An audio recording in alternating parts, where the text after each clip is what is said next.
प्रशांत किशोर जी ने हमारे ऊपर एक अमर्यादित भाषा का प्रयोग और जिसको बोलते हैं डिफॉर्मेटिव लैंग्वेज उन्होंने यूज किया था। हमने उनको लीगल नोटिस भेजा था। लीगल नोटिस का उनका जवाब आया। लीगल नोटिस के जवाब में कहीं भी वो ऐसा प्रतीत नहीं हो रहा था कि वो कहीं अपना गिल्टी मान रहे हैं, बल्कि उन्होंने जो जवाब दिया वो भी संतोषजनक नहीं था। तो मेरे लिए जो हमको संविधान प्रदत्त अधिकार है, इसके अलावा मेरे पास कोई उपाय नहीं था।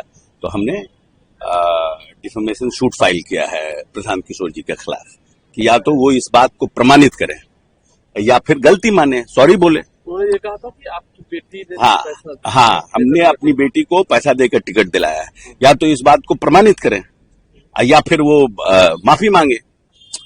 भाई ऐसा है कि गोल गोल घुमाने से तो होगा नहीं, आपको लूज टॉक करने से तो होगा नहीं। जो व्यक्ति किसी 2 जनरेशन से पॉलिटिक्स में है और आपकी राजनीतिक, आप तो हैं एक राजनीतिक पार्टियों के व्यापारी, पैसा लेते हैं ना, राजनीतिक पार्टियों के काम करने के लिए आप पैसा लेते हैं। हम लोग तो शुद्ध राजनीति करते हैं और 2 जनरेशन से कर रहे हैं। और 25 साल की, हमारे 25.5 साल की बेटी है जो मेंबर ऑफ पार्लियामेंट हुई है। तो इनको पच नहीं रहा है कि इतने कम उम्र में कोई दलित की बेटी जो है पढ़ लिख करके मेंबर ऑफ पार्लियामेंट हो गई। तो इनको लग रहा है कि हाँ, हम कुछ भी आप बोल सकते हैं। तो आप राजनीति में कुछ भी बोल के जा नहीं सकते हैं ना। या तो आप प्रमाणित करिए कि हमने चिराग पासवान जी को, लोजपा को पैसा दिया है और टिकट लिया है, और नहीं तो माफी मांगिए। दोनों में से तो एक ही काम लड़ेंगे, केस सुप्रीम कोर्ट तक केस लड़ेंगे।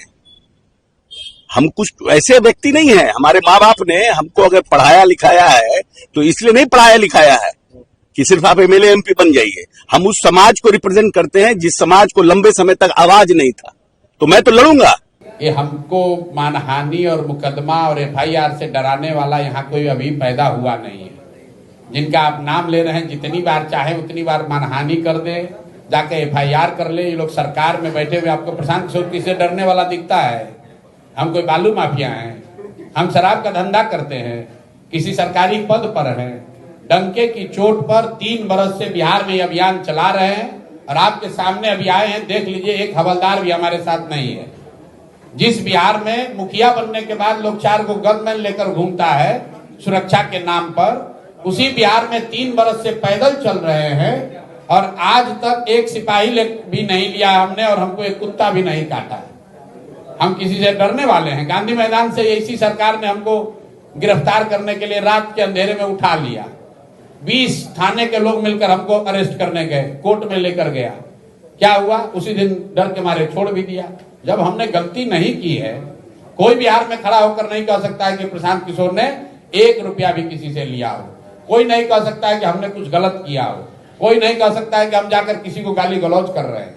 हम सही बात आप बता रहे हैं। हमने बीपीएससी के बारे में कहा कि बीपीएससी से नौकरी बेची जा रही है, कहा वो लोग भी मानहानि का मुकदमा कर देंगे। नोटिस भेजा, कर दो मानहानि का, कर हिम्मत हुआ करने का? कौन नहीं जानता है कि यहाँ सरकारी नौकरी बिकती है? ये कहने पर मानहानि का मुकदमा होने लगे तो जितने पत्रकार आप लोग हैं सब पर मानहानि का मुकदमा हो जाएगा।